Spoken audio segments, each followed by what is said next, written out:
So hello everyone. तो आज यार केमिकल बॉन्डिंग का लेक्चर नंबर 13 लेंगे। आज के लेक्चर में हमें दो टॉपिक डिस्कस करने हैं। पहला टॉपिक है लैटिस एनर्जी। आज उसको बिल्कुल खोल के रख देंगे। आज के बाद लैटिस एनर्जी का कोई भी क्वेश्चन आ जाए, चाहे जेई मेंस में, चाहे नीट में, चाहे जेई एडवांस में, आपसे हो रहा होगा। और दूसरा टॉपिक जो इसके बाद हमें करना है वो है बोन हैबर साइकिल। ये दोनों टॉपिक ही आज के लेक्चर में हम करेंगे। लैटिस एनर्जी के बाद एक आप ये भी बोल सकते हो कि लैटिस एनर्जी का एक पार्ट ही है बोन हैबर साइकिल, बस अलग अलग तरीके से करा दिया जाता है।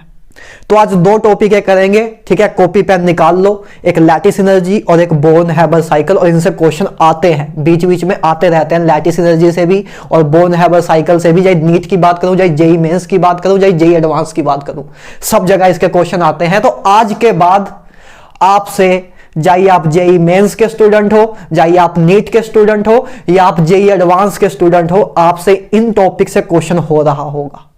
ठीक बात है। चलो नोट्स निकाल लो, ठीक है, कॉपी पेन निकाल लो। तो शुरू करते हैं आज का लेक्चर केमिकल बॉन्डिंग। कौन सा लेक्चर चल रहा है? Lecture number 13। 13 लेक्चर तक आ गए भाई हम। बस 2-3 लेक्चर और फिर हम नवा चैप्टर शुरू करेंगे। आई थिंक थर्मोडायनेमिक्स शुरू करेंगे, है ना। तो केमिकल बॉन्डिंग का लेक्चर नंबर 13 शुरू करते हैं। आप सभी को good morning, good afternoon and good evening. तो हेडिंग डालो। सबसे पहले बात करते हैं लैटिस एनर्जी की। इसमें हल्की सी हमने बात शुरू की थी पिछले लेक्चर में, शायद पीछे कभी लेक्चर में, कल तो नहीं, कल आई थिंक हल्की फुल्की बात शुरू की थी, आई थिंक हमने लैटिस एनर्जी की, है ना। जब आयनिक बॉन्ड की फॉर्मेशन हो रही थी तब हमने हल्की सी बात की थी। हाँ, तो आज लैटिस एनर्जी को पूरा खोल के रख देते हैं। तो हेडिंग डालो लैटिस एनर्जी। सुबह के बज रहे हैं 4, ठीक है। ठंड बहुत है, लगभग 2 से 3 डिग्री टेम्परेचर चल रहा है। पंजाब में बहुत ठंड होती है, तो हाथ बहुत स्लो चलेगा, ठीक है। थोड़ी बहुत स्पीड देख लेना, राइटिंग भी देख लेना, माफ करना भी कुछ दिन ठंडियां हैं, ठीक है। तो 15-20 दिन और लगेंगे मौसम सही होने में, फिर फ्लो में चीजें चलेंगी। चलो लैटिस एनर्जी की पहले बात करते हैं, ठीक है। इसको मैं शॉर्ट में, जब कभी मैं शॉर्ट में L.E लिखूं तो समझ आना लैटिस एनर्जी की ही मैं बात कर रहा हूं, ठीक है। इतने नन्हे मुन्ने बच्चे आप नहीं हो। तो सबसे पहले डेफिनेशन लिखो, the amount of energy released when 1 mole of ionic compound, when 1 mole of ionic compound is formed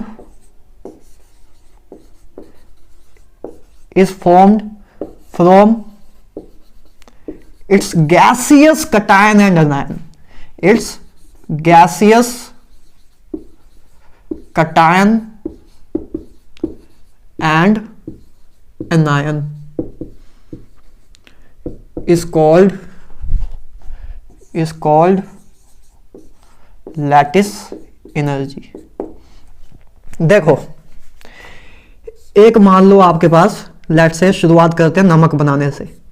एक आपके पास मान लो सोडियम पॉजिटिव आयन है, right. Sodium positive ion let's say गैसीय स्टेट में है, और Cl नेगेटिव आयन है, ये भी आपका गैसीय स्टेट में है। और ये दोनों आपस में प्यार मोहब्बत करके एक आपका आयनिक कंपाउंड बना ले रहे हैं, जिसको हमने बोला नमक, यानी कि सोडियम क्लोराइड, यानी कि NaCl, ठीक है। तो ये आपका बन गया, ये आपका NaCl बन गया। अब मैंने आपको बताया था, आपको अगर याद हो पिछले लेक्चर में ही जस्ट अभी बता के हटा था, याद भी नहीं कराता हूं मैं आपको कोई चीज, आपको फील ही होगा इन चीजों का कि जब मैंने आपको बताया था कि इधर कटायन है इधर अनायन है, एक कटायन और अनायन जब एक दूसरे के क्लोज आते हैं, जब एक दूसरे के क्लोज आते हैं तब कुछ एनर्जी रिलीज होती है ना। इधर एक आपका कटायन है इधर एक आपका अनायन है, एक कटायन और अनायन जब एक दूसरे के क्लोज आएंगे, क्लोज पहली बात क्यों आएंगे, क्योंकि इधर पॉजिटिव चार्ज है इधर नेगेटिव चार्ज है, ऑपोजिट चार्ज है तो एक दूसरे से मोहब्बत करेंगे, तो मोहब्बत करने के लिए एक दूसरे के क्लोज आते जाएंगे आते जाएंगे आते जाएंगे, तो जितना क्लोज आते जाएंगे उतनी एनर्जी रिलीज होती जाएगी। अरे यार जितना एक दूसरे के क्लोज आते जाएंगे उतनी एनर्जी रिलीज होती जाएगी ना। फील भी हो रहा होगा आपको कि दो ऐसे, एक इस तरफ अज्यूम करो एक पॉजिटिव चार्ज है, इस तरफ अज्यूम करो एक नेगेटिव चार्ज है, ये दोनों एक दूसरे के क्लोज आ रहे हैं तो ऐसे कुछ रेडिएशन इमिट हो रही होगी, बीच में से कुछ ऐसे एनर्जी निकल रही होगी, है ना। एक क्लोज आ रहे हैं एनर्जी रिलीज हो रही है, एनर्जी रिलीज हो रही है, एनर्जी रिलीज हो रही है, इधर आके इन्होंने अपना आयनिक बॉन्ड बना लिया। ठीक बात है। अच्छा, तो जब एक कटायन और अनायन एक दूसरे के क्लोज आके आयनिक कंपाउंड बनाते हैं तब कुछ एनर्जी आपकी रिलीज होती है, तब कुछ आपकी एनर्जी रिलीज होती है। उस रिलीज एनर्जी को ही हम बोलते हैं लैटिस एनर्जी, उस रिलीज एनर्जी को ही हम बोलते हैं लैटिस एनर्जी। अब डेफिनेशन को पढ़ो। The amount of energy released when 1 mole of ionic compound is formed from its gaseous cation and gaseous anion is called lattice energy। 1 mole of ionic compound बनना चाहिए, इसको बात को ध्यान में रखना। इसका मतलब क्या कि जैसे अगर मान लो आपको किसी रिएक्शन में या कोई मान लो किसी क्वेश्चन में आपको बोल दिया गया कि 2 मोल NaCl बनने में, ध्यान से सुनना, बहुत बड़ी बात बता रहा हूं, इसी में भी गलती कर सकते हो आप, ध्यान से सुनना। अगर मान लो किसी क्वेश्चन में आ गया कि 2 मोल ऑफ NaCl बन रहा है सोडियम पॉजिटिव और Cl नेगेटिव से, और उस टाइम जब 2 मोल ऑफ NaCl बन रहा है तब जो एनर्जी रिलीज हुई उसकी वैल्यू मान लो उन्होंने दिया है कि 1000 किलो जूल आपकी एनर्जी रिलीज हुई। ठीक बात है। क्वेश्चन समझे क्या बोला मैंने कि एक क्वेश्चन में मान लो आपको जेई में आया, नीट में क्वेश्चन आ गया 2024 में या 2025 में, एक क्वेश्चन आ गया कि दो मोल NaCl बनाने के लिए, NaCl के 2 मोल बनाने के लिए, 2 मोल NaCl बनाने के लिए आपकी इतनी एनर्जी रिलीज हुई। जब 2 मोल NaCl बने सोडियम पॉजिटिव और Cl नेगेटिव से मिलके, तब आपके इतनी एनर्जी रिलीज हुई। तो आपसे अगर पूछे कि लैटिस एनर्जी क्या है, या लैटिस एनर्जी का उधर किसी क्वेश्चन में यूज हो रहा हो, तो लैटिस एनर्जी क्या होगी, 1000 होगी कि इससे कम होगी? कम होगी, सिंपल सी बात है। क्योंकि लैटिस एनर्जी क्या होता है, 1 मोल आयनिक कंपाउंड बनाने के लिए जो एनर्जी रिलीज होती है उसको लैटिस एनर्जी बोलते हैं। इधर तो फिर आपके 2 मोल बने हैं, ठीक है, तो 2 मोल के लिए आपकी एनर्जी है 1000 किलो जूल, तो 1 मोल के लिए कितनी होगी, 500 किलो जूल, है ना। 1000 को 2 से डिवाइड कर दोगे तो 500 किलो जूल आ जाएगा। तो ए आपकी लैटिस एनर्जी होगी, ए आपकी लैटिस एनर्जी होगी। समझ रहे हो बात कि लैटिस, एक डेफिनेशन को खोल के रख रहा हूं आपके सामने। लैटिस एनर्जी क्या होती है यार कि 1 मोल, पहली बात तो 1 मोल ही आयनिक कंपाउंड बनाना है। 1 मोल आयनिक कंपाउंड बनाने के लिए जो एनर्जी रिलीज होती है, और वो आयनिक कंपाउंड हमें बनाना भी कैसे है, गैसियस कटायन और गैसियस एनायन लेके। जैसे NaCl हमने बनाया तो सोडियम पॉजिटिव लेंगे, Cl नेगेटिव लेंगे, गैसियस कटायन लिया, गैसियस एनायन लिया, इनसे मिलकर जब आपका 1 मोल ऑफ आयनिक कंपाउंड बना, ध्यान से याद रखना 1 मोल बोल रहा हूं, 1 मोल ऑफ आयनिक कंपाउंड बना, तब जो आपकी एनर्जी रिलीज हुई उसको हम बोलते हैं लैटिस एनर्जी। ठीक बात है, आप तो पूरी क्लियर होगी। ठीक है, तो अगर आपको कभी क्वेश्चन में आ जाए कि आपको बोला हो कि 2 मोल NaCl बन रहे हैं from its gaseous cation and anion, और उस टाइम जो एनर्जी रिलीज हो रही है मान लो उन्होंने बोल दिया 1000 किलो जूल, तो आपको लैटिस एनर्जी की वैल्यू क्या होगी उस टाइम, लैटिस एनर्जी उस टाइम 1000 किलो जूल नहीं होगी, आपको लैटिस एनर्जी गिवन नहीं दिया हुआ है। जब इसको आप 2 से डिवाइड करोगे तब आपके पास लैटिस एनर्जी की वैल्यू निकल के आएगी। क्योंकि लैटिस एनर्जी की डेफिनेशन में ये लिखा गया है, चीख के इसकी डेफिनेशन बोल रही है कि 1 मोल आपका आयनिक कंपाउंड बनाने के लिए जो एनर्जी रिलीज होती है वही आपकी लैटिस एनर्जी होती है। तो ए जो आपको दिया था ये 2 मोल के लिए दिया था, तो इसको पहले 2 से डिवाइड करोगे तो 1 मोल के लिए आएगी। जब 2 से डिवाइड किया आपने तब 1 मोल NaCl के लिए एनर्जी आई, और वही आपकी होती है लैटिस एनर्जी। ठीक बा, चलो ठीक है, तो ये आपकी होती है लैटिस एनर्जी। अच्छा, लैटिस एनर्जी की एक डेफिनेशन और भी है, देखो आगे वैसे में थर्मोडायनेमिक्स जब हम शुरू करेंगे तो थर्मोडायनेमिक्स में चीजें तो हम बार बार कर रहे होंगे, लेकिन एक बात को समझो मेरी, जब एनर्जी रिलीज होती है ना, जैसे कैटायन और एनायन आपस में एक दूसरे के क्लोज आ रहे थे, तब आपकी एनर्जी रिलीज हो रही थी, है ना, एनर्जी रिलीज हो रही थी और आपका आयनिक कंपाउंड बन जा रहा था। तो जब एनर्जी रिलीज होती है उसको हम by sign convention negative sign से डोनेट करते हैं, ठीक बात है। और जब एनर्जी ऑब्जर्व होती है ना, कोई चीज एनर्जी को समा रही है अपने अंदर, तब हम उसको पॉजिटिव साइन से लिखते हैं। दो साइन कन्वेंशन है, इसको आप माइंड में रखना अपने, ठीक है। इसको हम बहुत थर्मोडायनेमिक्स में फिर से बहुत बार करेंगे, आपको वैसे ही अपने दिमाग में याद हो जाएंगी चीजें, लेकिन तब भी अभी से भी आप हल्का सा माइंड में रखो। जब एनर्जी आपकी ऑब्जर्व होगी तब आप पॉजिटिव साइन यूज करोगे। जब एनर्जी रिलीज होती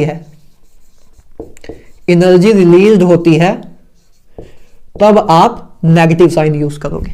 ये बस दो चीजें माइंड में रखना, है ना। एनर्जी रिलीज कब होती है? एनर्जी रिलीज जिस रिएक्शन में एनर्जी रिलीज होती है उस रिएक्शन को क्या बोलते हैं? Exothermic reaction. 9th-10th क्लास की डेफिनेशन है, नहीं पता तो लिख लो यार, कोई दिक्कत नहीं है, मुझे भी नहीं पता था 9th-10th में, ठीक है। क्या बोलते हैं? Exothermic reaction. The reaction in which energy is released is known as a exothermic reaction. और वो रिएक्शन जिसमें एनर्जी ऑब्जर्व होती है उसको क्या बोलते हैं? Endothermic reaction. एंडोथर्मिक रिएक्शन, है ना, नाम से ही वैसे पता लग रहा है। एक्सो मतलब जा, निकल, ठीक है, और एंडो मतलब आ। तो जब कोई चीज एनर्जी आ रही है तो पॉजिटिव होगी, मतलब एनर्जी इंक्रीज हो रही होगी, और जब कोई चीज जा रही है तो मतलब एनर्जी कम हो रही होगी, इसलिए नेगेटिव साइन यूज कर लेते हैं, ठीक है। कंफ्यूजन न रहे इसलिए थोड़ा सा एनालॉजी बता दी कैसे आप याद रख सकते हो, ठीक है। तो जब एनर्जी ऑब्जर्व होती है तो उसे पॉजिटिव साइन से रिप्रेजेंट करते हैं, ठीक है। और जब उस रिएक्शन को जिसमें आपकी एनर्जी क्या होती है, एनर्जी ऑब्जर्व होती है, उस रिएक्शन को एंडोथर्मिक रिएक्शन बोलते हैं। और रिएक्शन जिसमें आपकी एनर्जी रिलीज हो रही हो उसको हम एक्सोथर्मिक रिएक्शन बोलते हैं। और जब एनर्जी रिलीज हो रही होती है तब जो हम साइन कन्वेंशन यूज करते हैं उसका साइन है नेगेटिव। तो एनर्जी रिलीज होती है तो नेगेटिव साइन, एनर्जी आपकी ऑब्जर्व होती है तो पॉजिटिव साइन हम यूज करते हैं। अच्छा, मैं ये बोल रहा था कि लैटिस एनर्जी की दो डेफिनेशंस हैं। एक डेफिनेशन तो ये है ना, इधर से इधर गया तो आपकी एनर्जी क्या हुई? रिलीज हुई। मतलब आपकी लैटिस एनर्जी इस केस में क्या होगी? एनर्जी रिलीज हुई मतलब कि नेगेटिव साइन होगी, मतलब लैटिस एनर्जी की वैल्यू आपकी नेगेटिव में होगी। एग्री कर रहे हो, है ना। जब हम इधर से इधर गए तब आपकी एनर्जी रिलीज हुई, तो एनर्जी रिलीज हुई तो जब एनर्जी रिलीज होती है तो उसके लिए हम साइन का यूज करते हैं, उसके लिए हम नेगेटिव साइन यूज करते हैं। तो मतलब इस टाइम पे लैटिस एनर्जी की वैल्यू नेगेटिव में होगी, ठीक बात है। अच्छा, बस नेगेटिव साइन यही बता रहा होता है कि एनर्जी रिलीज हुई है, नेगेटिव पॉजिटिव साइन बस यही बता रहे होते हैं।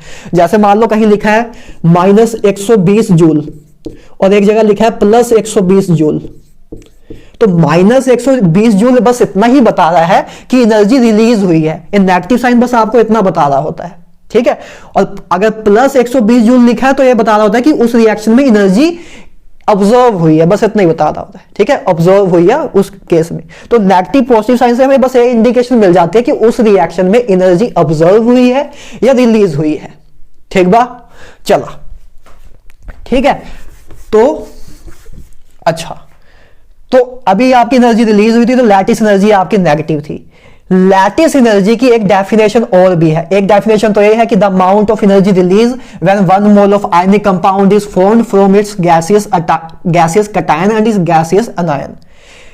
एक उल्टे तरफ से आ जाओ, जब आप रिएक्शन को इधर से इधर लेके जाओगे, इधर से इधर लेके जाओगे, तब देखो एक लैटिस एनर्जी की डेफिनेशन ये भी है कि the amount of energy required, ध्यान से सुनना, the amount of energy required to break down 1 mole of ionic compound into its gaseous anion and gaseous cation.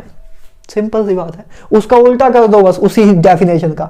मतलब लैटिस एनर्जी क्या होता है कि 1 mole of NaCl 1 mole of ionic compound बनाने के लिए जो आपकी एनर्जी रिलीज होती है, जब वो गैसेस कैटायन और गैसेस एनायन से बन रहा हो, तब जो आपकी एनर्जी रिलीज हो रही है तो उसकी लैटिस एनर्जी बोलते हैं। और इसी को हम एक तरीके से और भी बोल सकते हैं कि एक मोल NaCl को तोड़ने में जो आपकी एनर्जी लगती है, सो दैट वो आपके गैसेस एनायंस में कन्वर्ट हो जाएं, गैसेस एनायन और गैसेस कैटायन में कन्वर्ट हो जाए, उस एनर्जी को भी हम लैटिस एनर्जी बोलते हैं।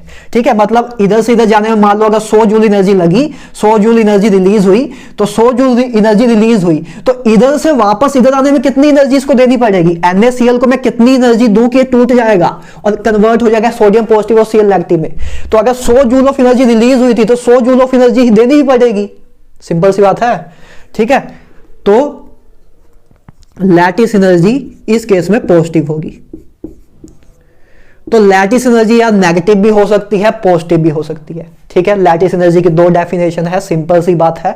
एक पहली डेफिनेशन तो क्लियर है, दूसरी डेफिनेशन आप ये भी बोल सकते हो कि the amount of energy required to break down 1 mole of ionic compound into its gaseous cation and gaseous anion is also known as its lattice energy. तो इसकी दो डेफिनेशन है। ठीक है, दूसरी चाहो तो आप लिख लेना, मैंने आपको बता दी।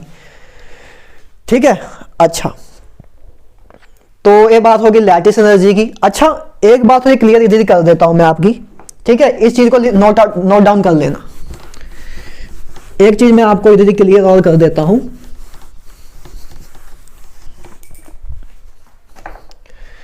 देखो, जैसे मान लो ये आपका सोडियम है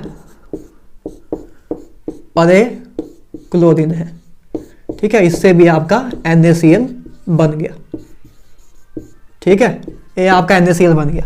तो इस केस में जो आपकी एनर्जी रिलीज हुई है, इस केस में जो आपकी एनर्जी रिलीज हुई है, क्या इसको हम लैटिस एनर्जी बोल सकते हैं? मैं पूछना चाहता हूं आप, इस रिएक्शन में जो एनर्जी रिलीज हुई थी उसको हमने लैटिस एनर्जी बोला था। क्या इस रिएक्शन में जो आपकी एनर्जी रिलीज हुई है, क्या उसको हम लैटिस एनर्जी बोल सकते हैं? बोलो भाई, बोल सकते हैं? नहीं बोल सकते।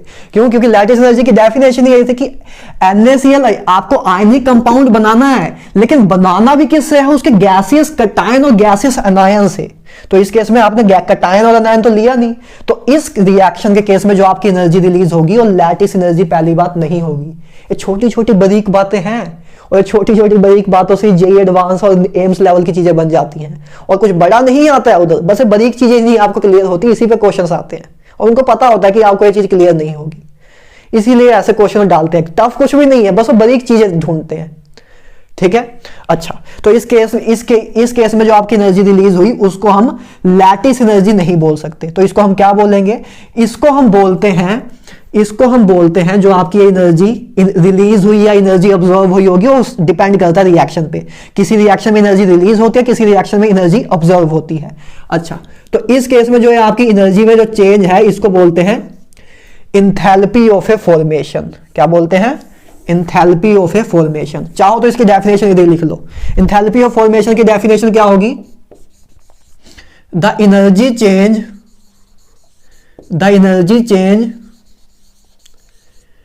when 1 mole of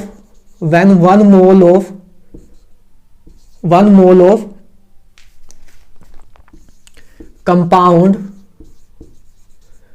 is formed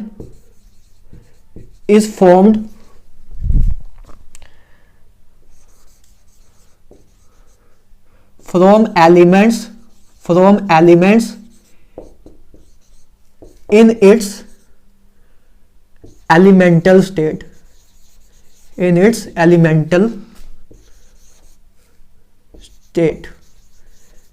elemental state या नेचुरल स्टेट भी बोल सकते हो।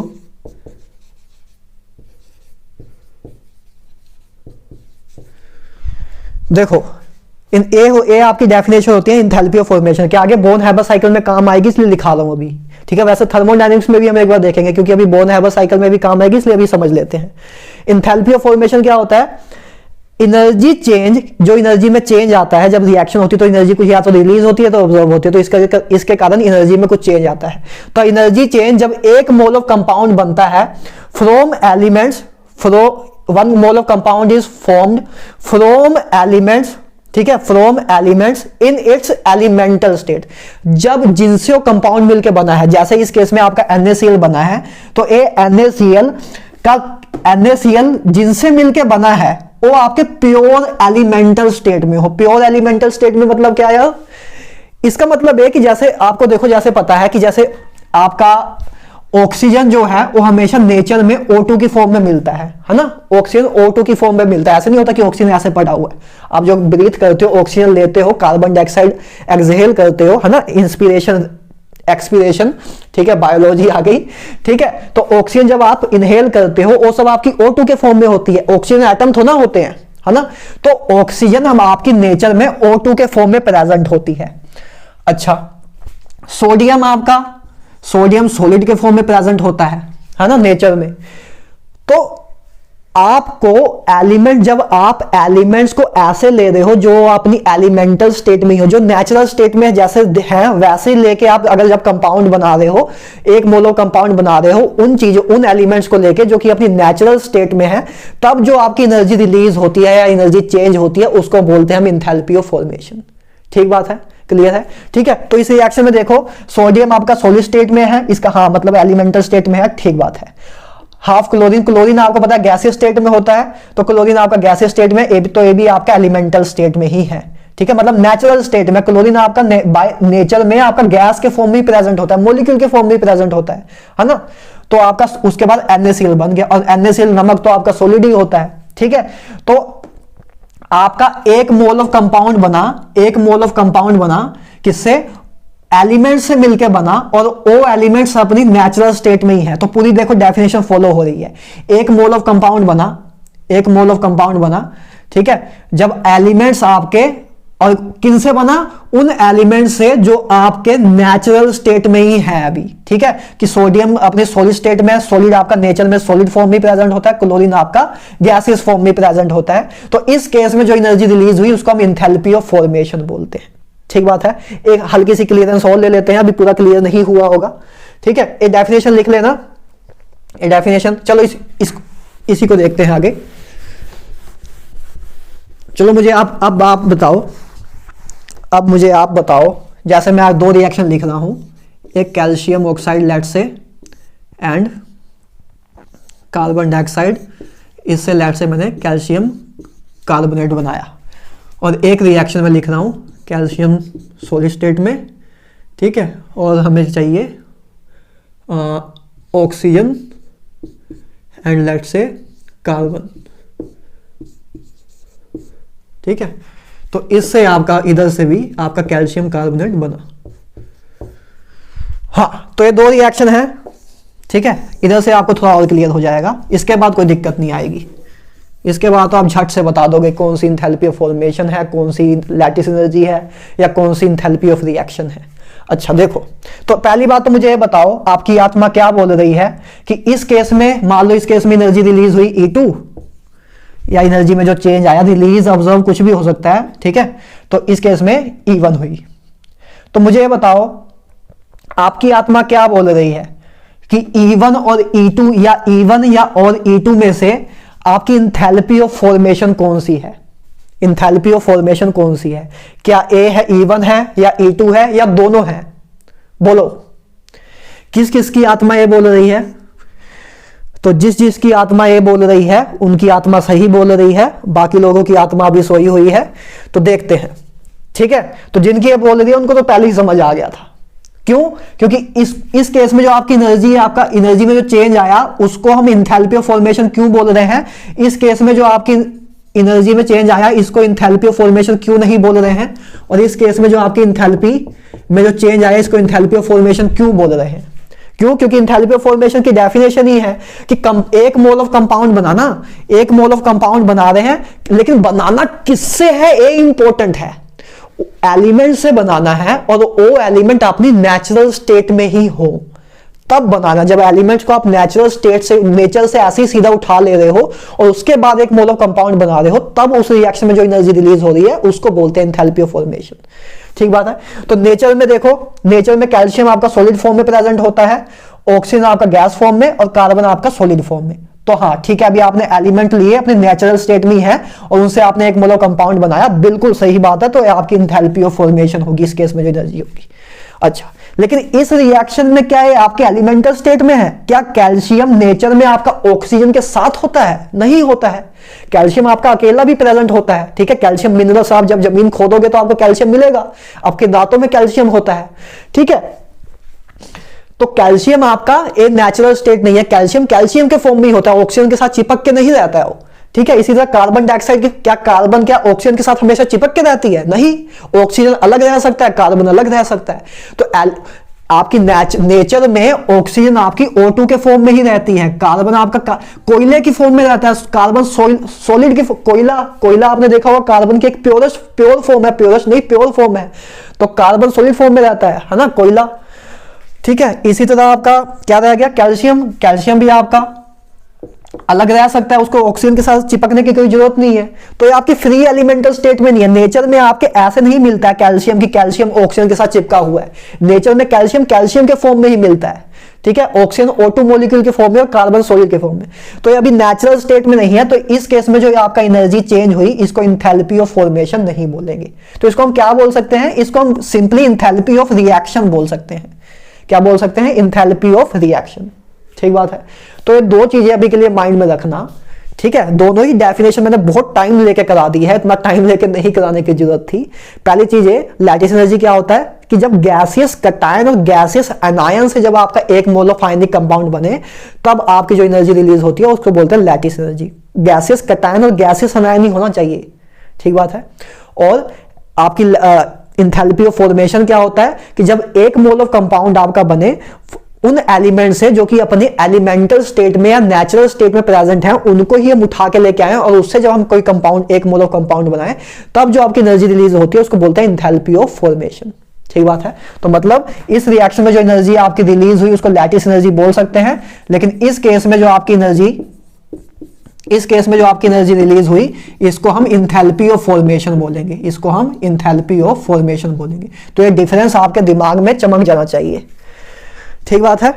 चलो ठीक है, ये तो बात हो गई पूरी प्योर कंसेप्ट की, ठीक है, कि इसका जो फील है सारा वो मैंने आपको दे दिया। अब जो मेन बात आती है क्वेश्चन पे, इस पे क्वेश्चन आते हैं कि फैक्ट लिखो, factors that effect lattice energy. मतलब लैटिस 3-4 आपको कंपाउंड दे दिए जाएंगे, फिर पूछेंगे बताओ इनमें से कौन सा किसकी लैटिस एनर्जी सबसे ज्यादा है, या बोल देंगे इंक्रीजिंग या डिक्रीजिंग ऑर्डर बताओ लैटिस एनर्जी का, ठीक है, ये सब चीजें आ जाती हैं, ठीक है। तो देख लेते हैं, चिल्लर पार्टी वाला काम है, ठीक है, बस इंक्रीजिंग डिक्रीजिंग करवाते रहते हैं, कोई नवा क्वेश्चन बना नहीं पाते हैं, वो आप वो भी नहीं कर पा रहे हो, ठीक है। लेक्चर सारे अगर देख लिए आपने, मैं लिख के दे रहा हूं कि इससे बाहर कुछ नहीं आएगा, एटलीस्ट जेई मेंस में और नीट में लिख के दे सकता हूं, आएगा जेई एडवांस में भी इससे बाहर कुछ नहीं। बस जेई एडवांस में बात यह है कि आपको अप्लाई करना सीख लेना होता है बहुत बार। आप इतने क्वेश्चन की प्रैक्टिस कर जाओ कि उधर आपको दिमाग आपको चलता रहे, आपको दिमाग चलाना आ जाए, बस खुद से सोचना आ जाए। और खुद से सोचना तभी आता है जब हम क्वेश्चन प्रैक्टिस बहुत ज्यादा करते हैं,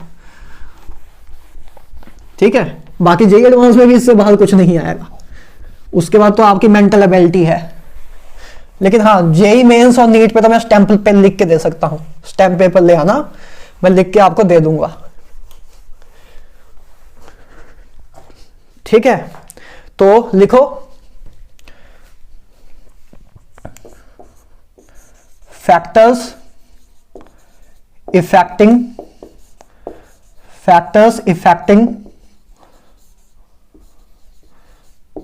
लैटिस एनर्जी।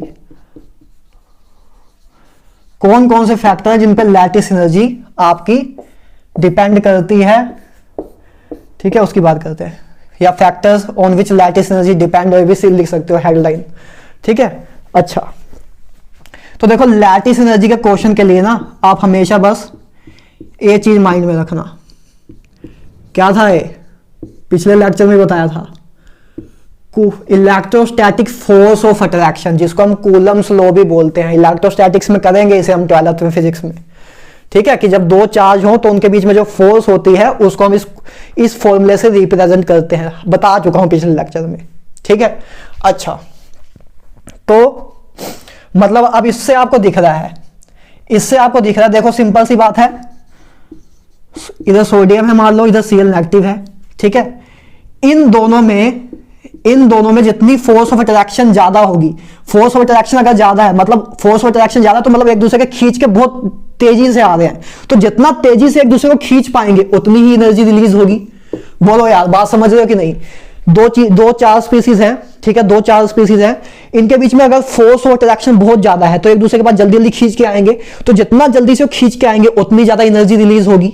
और अगर कोई 2 ऐसे हैं जिनके बीच में फोर्स ऑफ अट्रैक्शन ज्यादा नहीं है, तो धीरे धीरे आएंगे, धीरे धीरे, तो एनर्जी कम रिलीज होगी। ठीक बात है। तो मतलब जहां फोर्स ऑफ अट्रैक्शन ज्यादा होगी, जहां फोर्स ऑफ अट्रैक्शन ज्यादा होगी, उधर आपकी एनर्जी रिलीज ज्यादा होगी। सिंपल सी बात है, क्लियर बात है, ठीक है।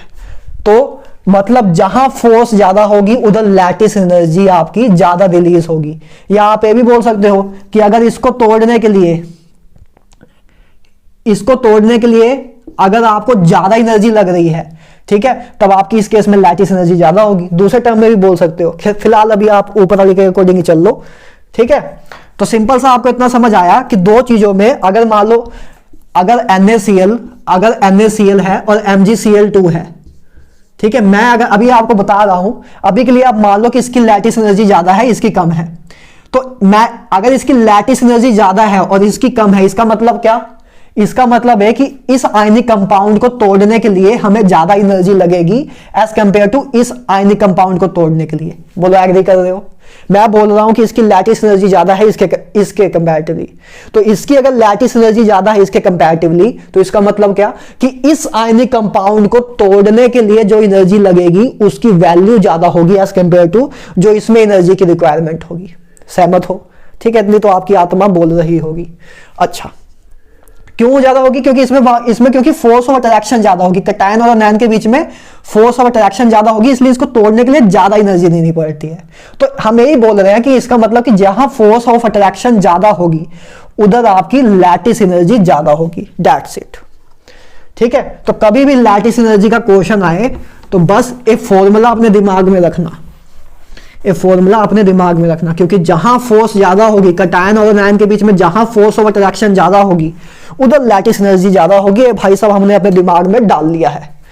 तो अच्छा, अब देखो फोर्स ऑफ अट्रैक्शन मतलब किस किस पे डिपेंड कर रही है? पहली बात चार्ज पे डिपेंड कर रही है ना। फोर्स ऑफ अट्रैक्शन चार्ज पे डिपेंड कर रही है, तो पहली चीज depends on charge. Lattice energy, इस फॉर्मूले से सारी चीजें आ जाएंगी। डिपेंड्स ऑन चार्ज, कि लैटिस एनर्जी आपके चार्ज पे डिपेंड करती है, क्योंकि चार्ज जितना ज्यादा होगा फोर्स उतनी ज्यादा होगी, और फोर्स जितनी ज्यादा होगी लैटिस एनर्जी उतनी ज्यादा होगी। क्लियर है बात? ठीक है। तो डिपेंड्स ऑन चार्ज, ठीक है। तो लिख लो, लैटिस एनर्जी डायरेक्टली प्रोपोर्शनल है चार्ज के, है ना, क्योंकि चार्ज जितना ज्यादा होगा फोर्स उतनी ज्यादा होगी और लैटिस एनर्जी उतनी ही ज्यादा होगी।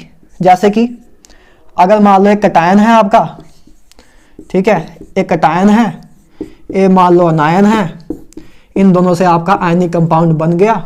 लेट्स से इस केस में आपकी एनर्जी को बोला मैंने E1। लेट्स से एक मैंने दूसरा आयनिक कंपाउंड ले रहा हूं जिसमें मैं 2 पॉजिटिव और 2 नेगेटिव साइन ले रहा हूं, है ना। तो इस केस में आपका आयनिक कंपाउंड बना लेट्स से XY, और इस केस में एनर्जी रिलीज हुई E2। ठीक है, दो मैंने आयनिक कंपाउंड बनाने की रिएक्शन लिखी है। पहला आपका A पॉजिटिव और B नेगेटिव से बनके एक आपका आयनिक कंपाउंड बना जिसको मैंने AB आयनिक कंपाउंड है। उस केस में जो आपकी एनर्जी रिलीज हुई वो E1 है। और इस केस में मैंने कैटायन और एनायन की वैल्यू क्या ली है? Y है ना, AX है, Y है। ठीक है, इसमें मैंने कैटायन और एनायन लिया जिसके 2 पॉजिटिव और 2 नेगेटिव चार्ज है, तो इससे आपका आयनिक कंपाउंड बना XY। ठीक है, इस केस में एनर्जी रिलीज हुई है आपकी E2। तो मुझे बताओ कि E1 की वैल्यू ज्यादा होगी कि E2 की? ऑब्वियसली E2 की ज्यादा होगी, क्योंकि जो A आपका आयनिक कंपाउंड बना है, A आयनिक कंपाउंड उन कैटायन और एनायन से बना है जिनका चार्ज ज्यादा है। इधर आपका +1 -1 चार्ज है, इधर आपका +2 -2 चार्ज है। तो दो चार्ज स्पीशीज में अगर चार्ज ज्यादा होगा, इधर आपका पहले +1 था और -1 था, तो इधर फोर्स ऑफ अट्रैक्शन कम है।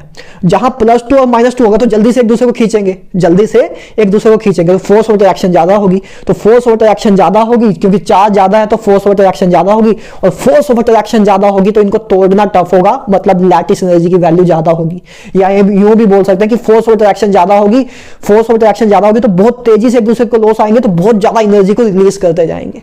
तब भी आप ऐसे ही बोल सकते हो, ठीक बात है। तो जहां चार्ज ज्यादा उधर लैटिस एनर्जी ज्यादा, तो आप बोल सकते हो कि E2 ज्यादा होगा E1 से। आपको क्लियरली समझ आ रहा है, ठीक है। चलो तो क्वेश्चन देखो, जैसे क्वेश्चन कुछ देखते हैं, एक दो।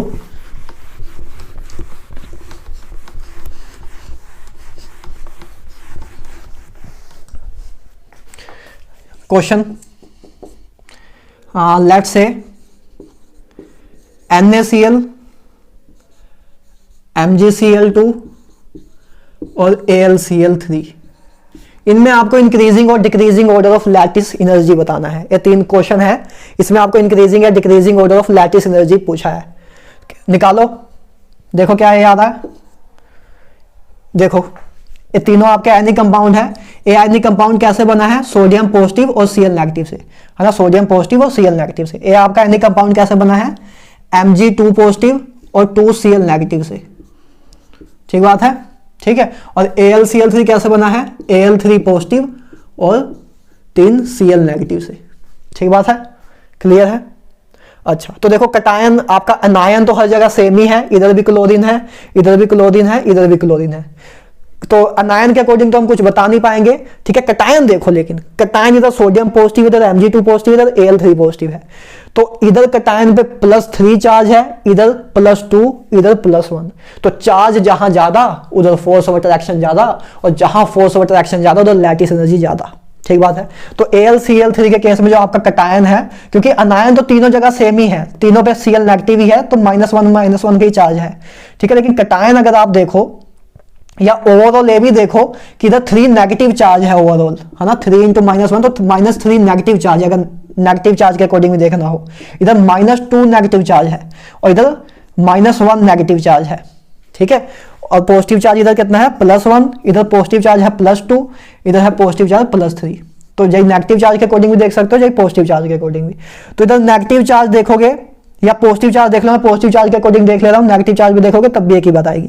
इधर +1 पॉजिटिव चार्ज है, इधर +2, इधर +3, ठीक है। तो चार्ज जहां ज्यादा उधर लैटिस एनर्जी ज्यादा। तो इस केस में कटायन और अनायन के ऊपर चार्ज ज्यादा है, तो इसकी लैटिस एनर्जी ज्यादा होगी इससे, और इसकी लैटिस एनर्जी ज्यादा होगी इससे, ठीक बात है, ठीक है। अब तो इतना बता दिया तो सिंपली लग रहा होगा। ऐसे ही क्वेश्चन आएंगे, ठीक है। बस आपको फील होना चाहिए, क्योंकि आप बाद में इतना सब कुछ याद नहीं रख पाओगे। तो बस बाद में आपको बस लैटिस एनर्जी का कंसेप्ट जो है पिछले 15, 20, 30 मिनट जितने मिनट भी मैं बोल के हटा हूं, अगर उस चीज का आपके फील आ गया है, और वो फील आ गया होगा, ठीक है, ठीक है। क्योंकि मैं बस आके आपको ऐसे नहीं कि बुक की तरह बस लिख के चला जाता हूं, आके मैं पूरी कोशिश करता हूं कि आपको चीजों का फील दूं। आपको चीजें मैं समझाने नहीं आया हूं, समझा तो आपको बुक भी देगी और सब भी देंगे, आप समझ भी लोगे, ऐसी बात नहीं है। समझने के बाद आपको 2 दिन तक आप JEE एडवांस वगैरह सबके क्वेश्चन भी कर लोगे, लेकिन बाद में फिर नहीं याद रहेगा। बाद में फिर आप लेक्चर देखने आ जाओगे 2 महीने बाद उसी लैटिस एनर्जी का। क्यों? क्योंकि आपने फील नहीं लिया, समझ लिया था बस। तो समझने के साथ साथ अगर फील हो तो बस बाद में हमें रिकॉल करना होता है, नहीं तो बाद में हमें फिर से वापस देखना पड़ता है, फिर से पढ़ना ही पड़ता है, ठीक है। अच्छा, एक क्वेश्चन और देख लो, ठीक है। जैसे NaF है मान लो और MgO है, इन दोनों में बताओ, क्लियरली दिख रहा है। NaF आपका किससे मिलके बना है? Na पॉजिटिव और F नेगेटिव से, कटायन और अनायन। इधर आपका Mg2 पॉजिटिव और O2 नेगेटिव है ना, Mg2 पॉजिटिव और O2 नेगेटिव है। तो इधर आपका एक +1 चार्ज है, इधर +2 चार्ज है। ये नेगेटिव चार्ज के अकॉर्डिंग देखना चाहो तो उधर भी देख लो, इधर -1 चार्ज है, इधर -2 चार्ज है। चार्ज ज्यादा तो लैटिस एनर्जी ज्यादा।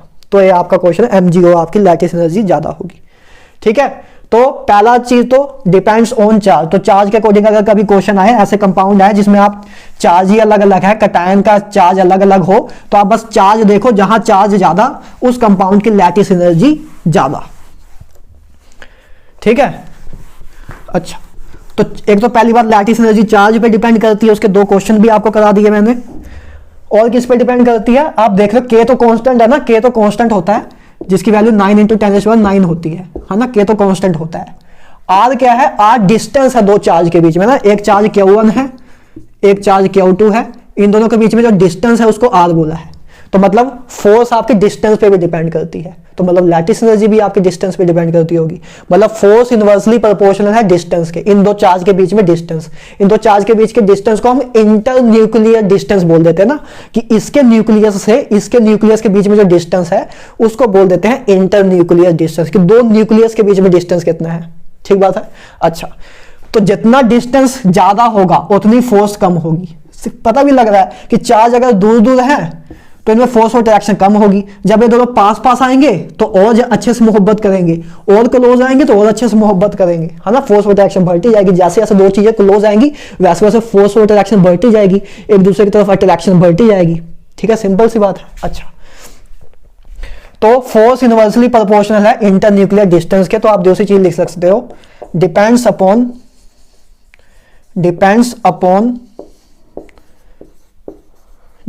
On internuclear distance.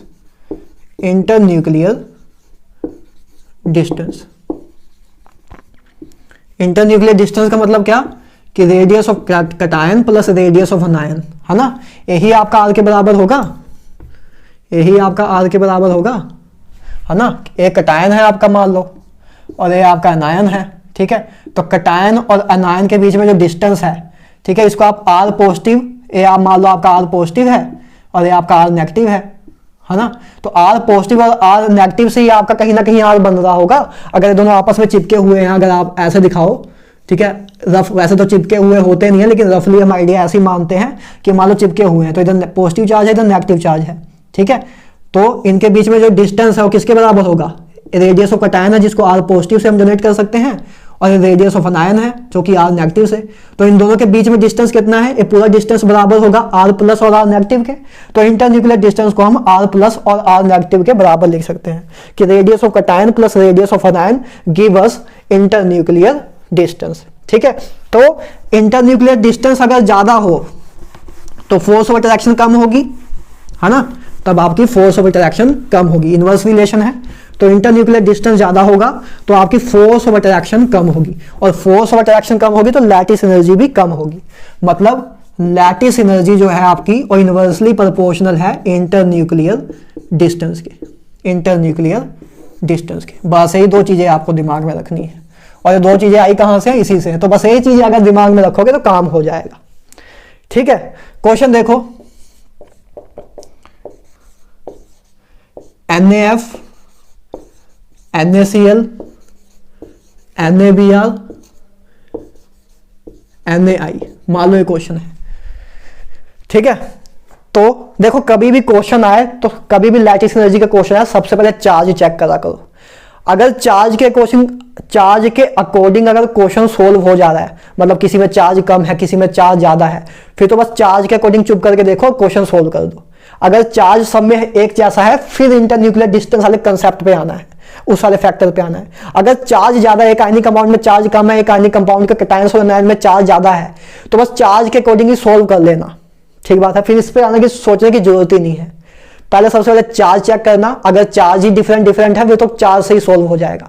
अगर चार्ज सेम आ रहा है तब आपको इधर आना है। ठीक है, देखो तो एक क्वेश्चन देखो, इस क्वेश्चन में अगर हम देखें तो कैटायन आपका सोडियम पॉजिटिव है, एनायन आपका F नेगेटिव है। इस केस में sodium positive Cl negative, sodium positive Br negative, sodium positive I negative.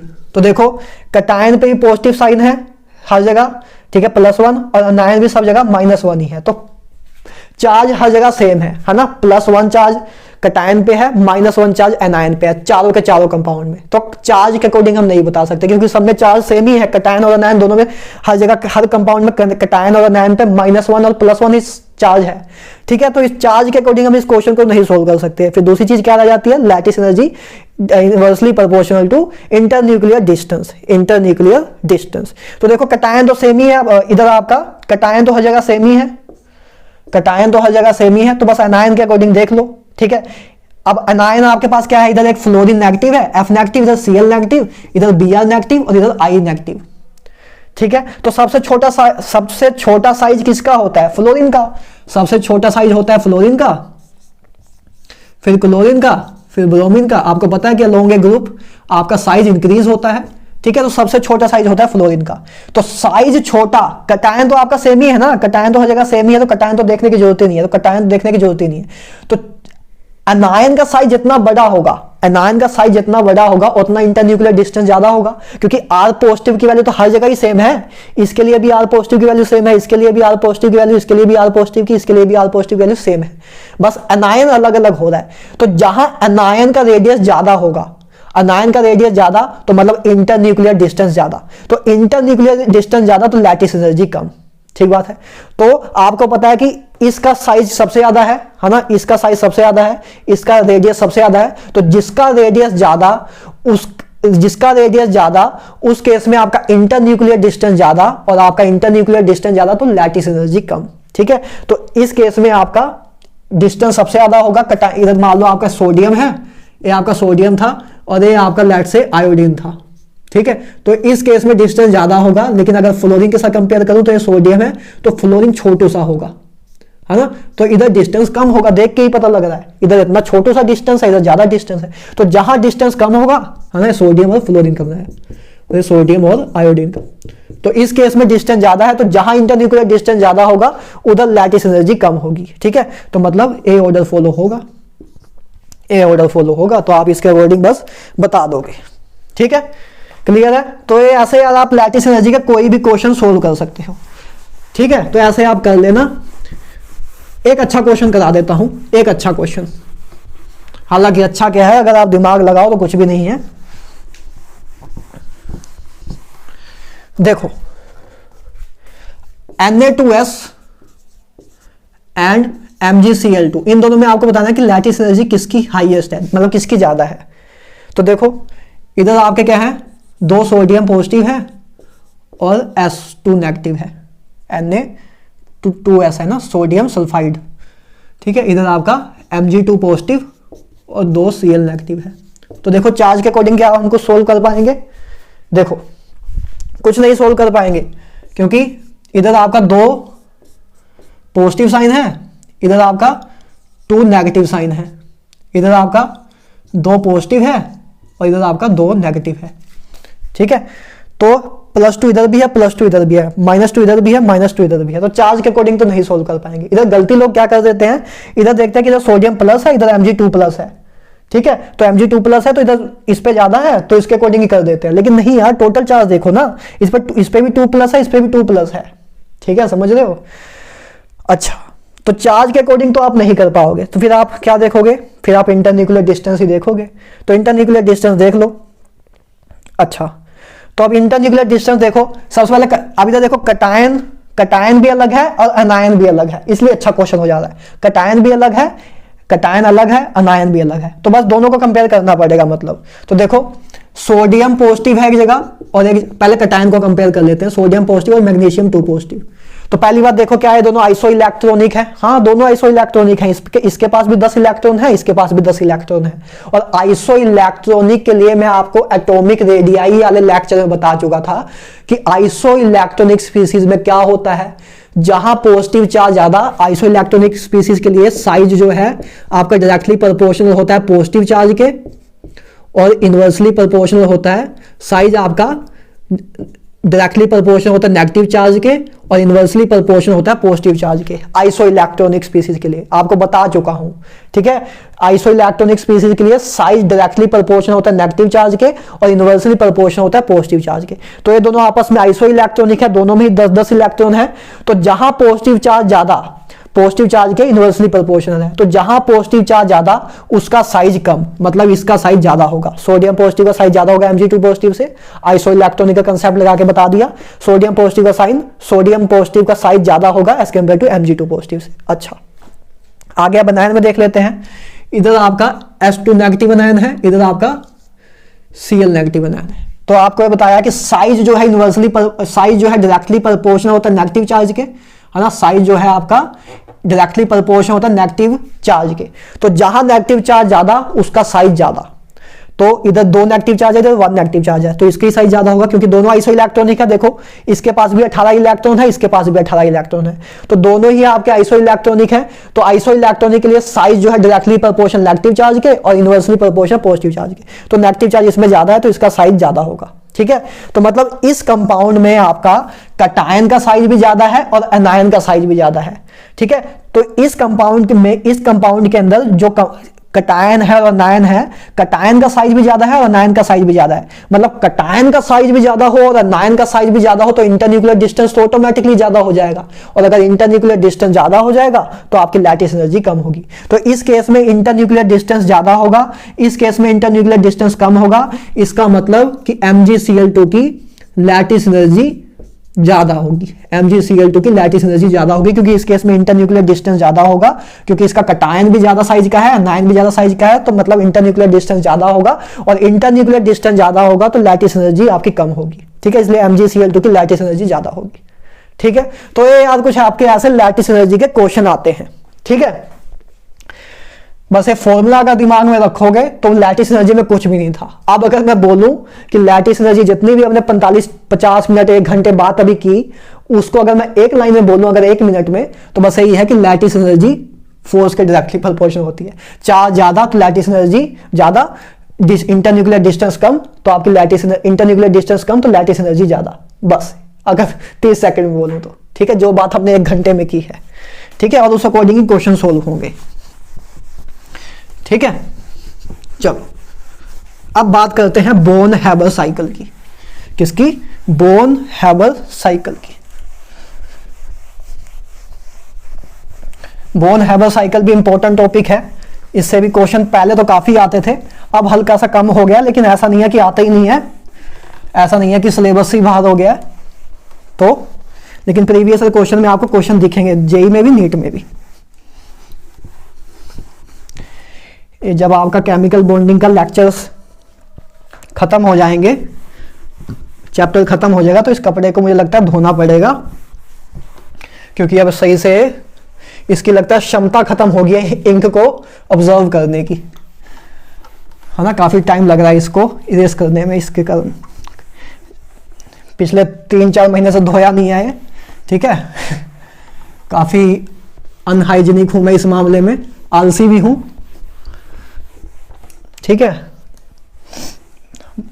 2 दिन में 1 बार नहाता हूं मैं, तो बाकी वैसे मैं बात किससे कर रहा हूं जो सामने देख रहे हैं कौन सा रोज नहा लेते हैं, जेई नीट वाले हो भाई, जानता हूं सब मैं, किससे बात कर रहा हूं। चलो, कुछ तो ऐसे होंगे जो सीधा बस एक बार होली में नहाते होंगे, एक बार नवे साल में, एक बार दिवाली में, बस 3-4 दिन नहा लिया साल में, और क्या चाहिए, साल खत्म, है ना। कुछ ऐसे भी होंगे लेजेंड। अच्छा चलो, तो नेक्स्ट टॉपिक है जो आपका, वो है bone Haber cycle. Bone Haber cycle.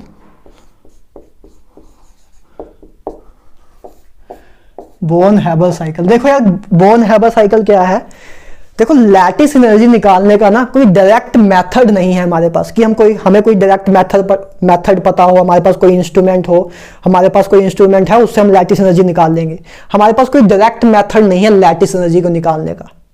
तो बोन हैबर भाई साहब आए थे, इन्होंने एक इनडायरेक्ट मेथड दिया लैटिस एनर्जी निकालने का, उसी को हम पढ़ने वाले हैं। ठीक है, तो बोन हैबर साइकिल क्या की मदद से हम क्या निकाल लेते हैं, इनडायरेक्ट मेथड है, इनडायरेक्ट मेथड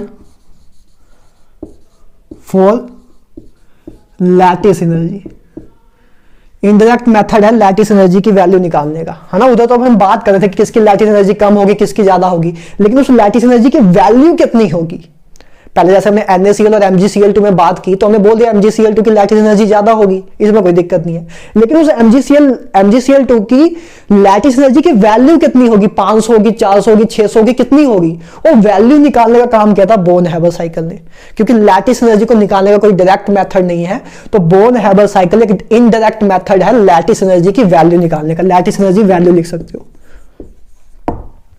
ठीक है। अच्छा, तो देखो कैसे निकाला था इन भाई साहब ने। जैसे ये मान लो एक आपकी रिएक्शन है,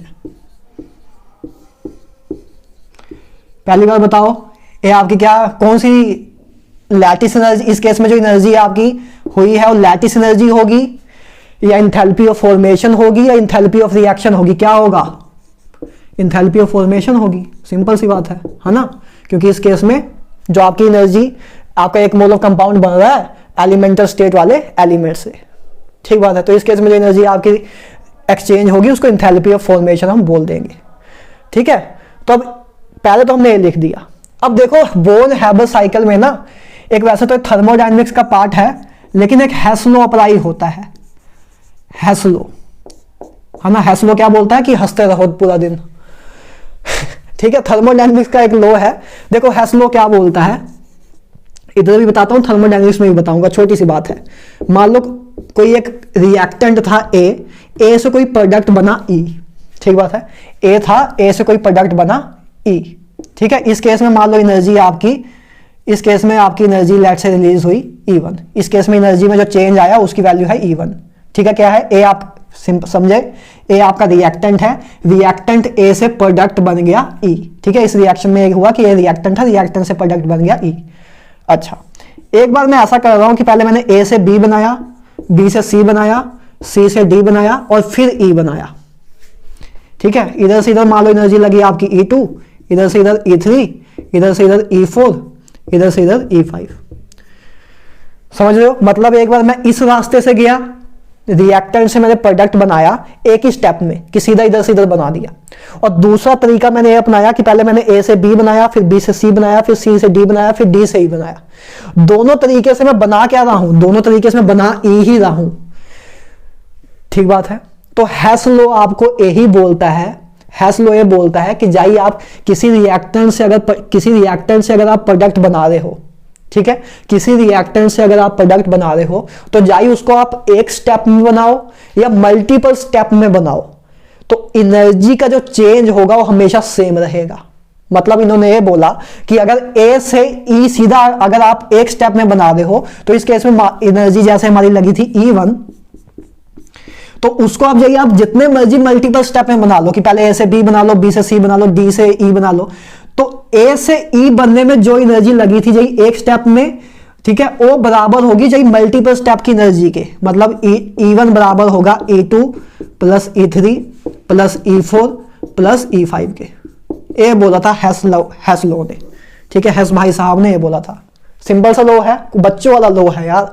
उन्होंने बस इतना बोला था कि किसी रिएक्टेंट से अगर आप प्रोडक्ट बना रहे हो तो जाइए आप उसको एक स्टेप में बनाओ या मल्टीपल स्टेप में बनाओ, हमेशा एनर्जी का जो चेंज होगा, टोटल एनर्जी का जो चेंज होगा हमेशा कांस्टेंट रहेगा। कि अगर ए से ई बनाने, रिएक्टेंट ए से रिएक्टेंट प्रोडक्ट ई बनाने में आपकी एनर्जी में जो चेंज आया उसकी वैल्यू E1 थी, तो जाइए आप ऐसे होके ए से ई बनाओ तब भी आपकी जो टोटल एनर्जी में चेंज आएगा वो E1 के बराबर ही होगा, ठीक है। तो E1 बराबर होगा E2 plus E3 plus E4 plus E5। ये बोला था हेस लॉ ने, इसी का इधर यूज होता है, ठीक है। इधर इसका ही बोन हैबर साइकिल में इसी का यूज होता है, इस लॉ का। कैसे होता है देखते हैं, ठीक है।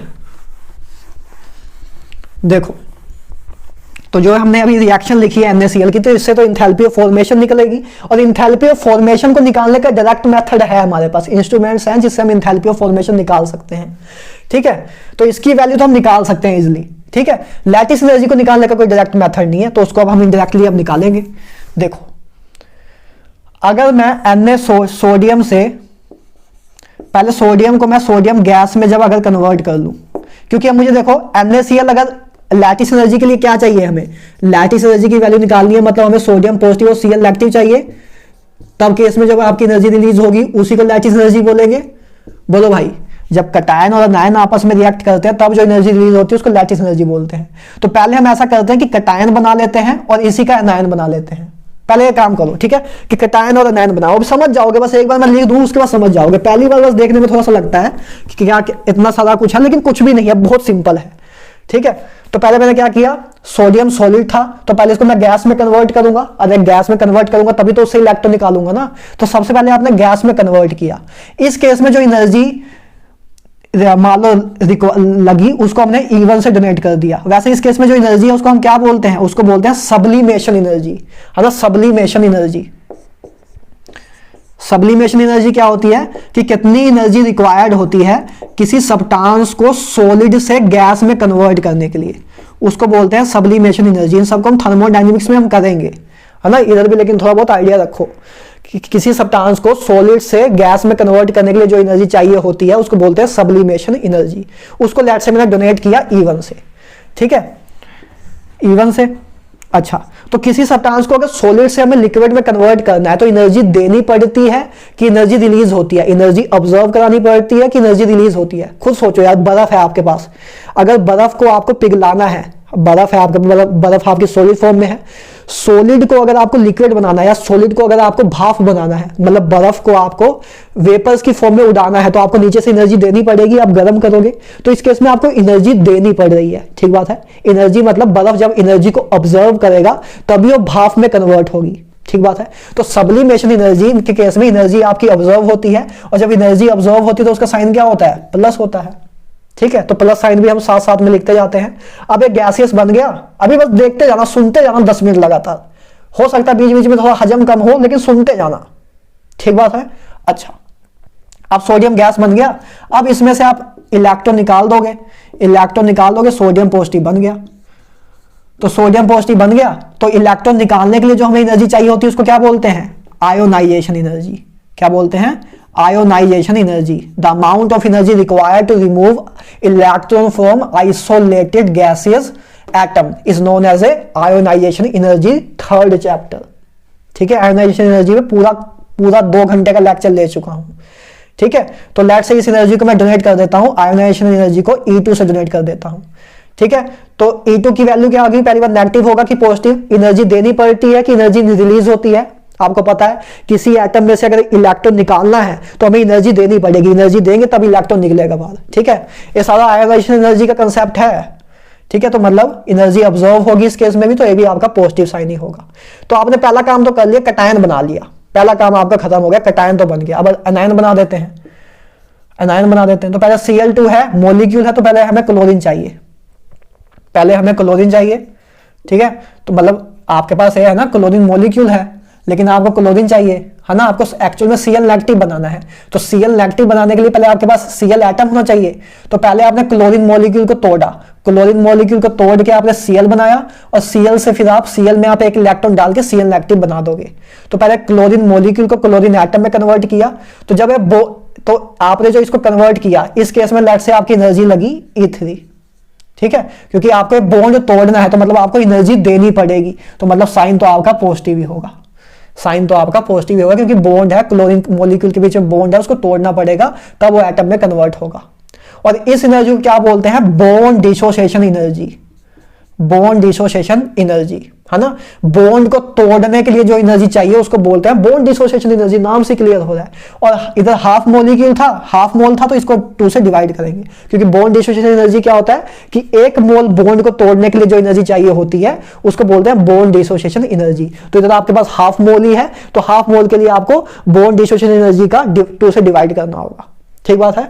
अच्छा, उसके बाद बस इसमें आप इलेक्ट्रॉन डाल दोगे, ठीक है, इलेक्ट्रॉन डाल दोगे, लेट से इसको हमने बोला E4, इस केस में जो एनर्जी हुई तो Cl नेगेटिव गैस बन गया, ठीक है। अब E4 आपका नेगेटिव होगा कि पॉजिटिव होगा, E4 आपका नेगेटिव होगा कि पॉजिटिव होगा। कोई एटम है, किसी एटम में आपको इलेक्ट्रॉन डालना है, इलेक्ट्रॉन डालना है, तो इलेक्ट्रॉन डालने वाली एनर्जी को क्या बोलते हैं, इलेक्ट्रॉन गेन एंथैल्पी, है ना, इलेक्ट्रॉन गेन एंथैल्पी। ये सब हम कर चुके हैं, इस पे भी 2 घंटे का लेक्चर ले चुका हूं। तो इलेक्ट्रॉन गेन एंथैल्पी, तो किसी एटम में अगर हमें इलेक्ट्रॉन डालना है तो हमें क्या करना होता है, उस केस में एनर्जी रिलीज होती है ना, एनर्जी आपकी रिलीज होती है। तो एनर्जी रिलीज होगी तो नेगेटिव साइन, ए इलेक्ट्रॉन जब इसके अंदर जाएगा तो कुछ एनर्जी रिलीज करेगा, क्योंकि बाहर तो एक खुला पड़ा हुआ था, आजाद था, तो इसके पास बहुत सारी एनर्जी थी, कूद रहा था आराम से बाहर। जब किसी एटम के अंदर आएगा, कुछ बंधन बनाएगा, तब एनर्जी रिलीज करेगा, तब एनर्जी रिलीज करेगा। ऐसे भी समझ सकते हो, इधर पॉजिटिव चार्ज है, नेगेटिव चार्ज है, तो जब पॉजिटिव नेगेटिव चार्ज जितना एक दूसरे के क्लोज आएंगे तो एनर्जी रिलीज होगी, तो पहली बार आपकी एनर्जी रिलीज ही होगी, ठीक है। तो इलेक्ट्रॉन गेन एंथैल्पी के केस में आपकी एनर्जी रिलीज होती है, इसके लिए उसका नेगेटिव साइन हमने यूज किया। तो अब देखो अब क्या हुआ, आपने कटायन बना लिया, एनायन बना लिया। अब कटायन एनायन बन गए, बस अब कटायन एनायन को आपस में जोड़ दोगे तो आपका NaCl बन जाएगा, NaCl बन जाएगा। और जब कटायन और एनायन आपस में एक दूसरे के क्लोज आते हैं और NaCl बनाते हैं, आयनिक कंपाउंड बनाते हैं, तब जो एनर्जी रिलीज होती है उसको बोलते हैं लैटिस एनर्जी। तो इस केस में एनर्जी जो रिलीज हुई, लेट्स से उसको मैं E5 से डोनेट करता हूं और यही होगी आपकी लैटिस एनर्जी, यही होगी आपकी लैटिस एनर्जी। और लैटिस एनर्जी की वैल्यू पॉजिटिव होगी क्योंकि दो आयंस क्लोज आ रहे हैं, तो जब आयंस क्लोज आते हैं तो एनर्जी आपकी रिलीज होती है, तो पॉजिटिव साइन से हमने रिप्रेजेंट कर दिया, ठीक है, सॉरी पॉजिटिव नेगेटिव साइन से रिप्रेजेंट कर दिया। एनर्जी रिलीज होगी तो नेगेटिव साइन से रिप्रेजेंट कर देंगे। समझे बात? सबसे पहले आपने क्या किया, ए आपको रिएक्शन दी थी, मतलब आपको इंथैल्पी ऑफ फॉर्मेशन दी थी NaCl की, है ना, तो आपने Na12Cl2 से NaCl बना, इसकी आपको ए डाटा गिवन दिया होगा क्वेश्चन में। अब आपको लैटिस एनर्जी निकालने को कहेंगे, तो उसको निकालने का इंडायरेक्ट मेथड यही है कि सबसे पहले आप क्या करो, सोडियम से सोडियम पॉजिटिव बनाओ, क्लोरीन से क्लोरीन नेगेटिव बनाओ। तो सोडियम से सोडियम पॉजिटिव बनाने के लिए क्या करना होगा, पहले सॉलिड को गैस में कन्वर्ट करोगे, मतलब सब्लिमेशन एनर्जी, फिर उसमें एक इलेक्ट्रॉन निकाल दोगे, आयोनाइजेशन एनर्जी, तो सोडियम पॉजिटिव बन गया। अब आप Cl नेगेटिव बनाओगे, कटायन, आपने कटायन बना के रख लिया, ठीक है। अब आप एनायन बनाओगे, एनायन बनाने के लिए क्या करोगे, पहले मॉलिक्यूल को एटम में कन्वर्ट करोगे। तो मॉलिक्यूल को एटम में कन्वर्ट किया, मतलब बॉन्ड को तोड़ा आपने, तो bond dissociation energy half mole था, इसलिए bond dissociation energy divide by 2 कर दिया आपने। तो इस केस में जो एनर्जी रिलीज थी बॉन्ड डिसोसिएशन एनर्जी बाय 2, इसको हमने जनरेट कर दिया लेट्स से सिंपली E3 से। तो E3 आपका पॉजिटिव होगा क्योंकि एनर्जी इस केस में आपको देनी पड़ रही है, ठीक है। उसका क्लोरीन में आप एक इलेक्ट्रॉन डालोगे, Cl नेगेटिव बन जाएगा, E4 आपका आ गया, ठीक बात है। पहली बार में हजम करने में टाइम लगेगा क्योंकि काफी चीजें आ गई, दूसरा क्वेश्चन देखोगे सब क्लियर हो जाएगा, इसी में वैसे क्लियर हो जाएगा 90%, अगले क्वेश्चन में कॉन्फिडेंस आ जाएगा, क्लियर इधर हो जाएगा, अगले क्वेश्चन में कॉन्फिडेंस आ जाएगा, ठीक है। तो आपने कटायन ताजा ताजा बना के रख लिया, अनायन भी ताजा ताजा बन गया। अब कटायन और अनायन आपस में मोहब्बत करेंगे और आपका आयनिक कंपाउंड बना लेंगे, और इस केस में जो आपका आयनिक कंपाउंड बना, तो इस रिएक्शन के थ्रू जो आपकी एनर्जी रिलीज हुई उसको हम लैटिस एनर्जी बोलते हैं, जिसको हमने E5 से लैट से डोनेट कर दिया, और इस केस में एनर्जी रिलीज हुई है इसलिए नेगेटिव साइन हमने लगाया। अब बस हेस्लो लगा दो, अब बस हेस्लो लगा दो। हेस्लो क्या बोलता था कि जाइए आप कोई आयनिक कंपाउंड एक स्टेप में बनाओ, आपने इधर NaCl एक स्टेप में बनाया, और इस केस में ऐसे मल्टीपल स्टेप में आप गए, ठीक है। तो एक स्टेप में जब आपने बनाया था तो आपकी एनर्जी में चेंज कितना आया था, डेल्टा HF। तो डेल्टा HF बराबर होगा आपका E1 plus E2 plus E3, E4 और E5 आपका नेगेटिव साइन में है, तो E4 माइनस E5, ए डेल्टा HF आपका होगा हेस्लो लगाने के बाद, ठीक है। हेस्लो में आपको समझा चुका हूं, ठीक है। एक स्टेप में आपका NaCl बना था, और इस केस में आपने सारे स्टेप करके फिर आपने NaCl बनाया। तो हेस्लो क्या बोलता है कि जब आप एक स्टेप में प्रोडक्ट बनाओ, जब मल्टीपल स्टेप से होके बनाओ, तब आपका इंथैल्पी ऑफ जो आपका चेंज इन इंथैल्पी होती है हमेशा कांस्टेंट रहती है। तो इस केस में आपकी डेल्टा HF थी, तो डेल्टा HF बराबर होगा E1 plus E2 plus E3 minus E4 minus E5। तो ये आपका डेल्टा HF की वैल्यू आ गई। और E1 क्या था आपका, E1 थी आपकी सब्लिमेशन एनर्जी, ए थी आपकी आयोनाइजेशन एनर्जी, ए थी आपकी बॉन्ड डिसोसिएशन एनर्जी बाय 2, ठीक है, और ये था आपका इलेक्ट्रॉन गेन एंथैल्पी, और ये थी आपकी लैटिस एनर्जी। तो बस अब आपको क्वेश्चन में क्या हुआ होगा, क्वेश्चन में रिएक्शन दी होगी, उसके बाद ये सारी वैल्यू दी होगी, सब्लिमेशन एनर्जी की वैल्यू दे देंगे, एंथैल्पी ऑफ फॉर्मेशन दे देंगे, आपको आयोनाइजेशन एनर्जी की वैल्यू दे देंगे, बॉन्ड डिसोसिएशन एनर्जी की वैल्यू दे देंगे, आपकी इलेक्ट्रॉन गेन एंथैल्पी की वैल्यू दे देंगे, और लैटिस एनर्जी निकालने को कहेंगे। तो बस अगर आपको ये इक्वेशन आप बना लोगे तो काम खत्म हो जाएगा। इसमें बस आपको E4 की वैल्यू दी होगी, E3 की वैल्यू दी होगी, E2 की दी होगी, E1 की दी होगी, डेल्टा HF की दी होगी, बस E5 निकालने को कहेंगे, बस वो सारी वैल्यू पुट करोगे, E5 निकल आएगा प्लस माइनस करके, इतना ही काम है, ठीक है। एक आखिरी क्वेश्चन देखते हैं, उससे क्लियर हो जाएगा, और ठीक है। पहली बात है समझ लो, इसको एक बार पॉज करो वीडियो को, 30 सेकंड के लिए वापस देखो मैंने क्या क्या बताया था, एक बार स्क्रीन को वापस देखो 30 सेकंड के लिए पॉज करके, ठीक है। चलो एक आखिरी क्वेश्चन बता देता हूं, ठीक है, उसके बाद आपको समझ तो आपको अभी आ गया, बस अभी कॉन्फिडेंस मन में नहीं आया होगा, आत्मा ये नहीं बोल रही होगी कि समझ आ गया, है ना। मैं समझता हूं सब आपको यार, देखो बस अगले क्वेश्चन में आपकी आत्मा भी बोलने लगेगी हाँ अब पता लग गया, वही तो बात हो रही है, बस एक और देख लो सब क्लियर हो जाएगा।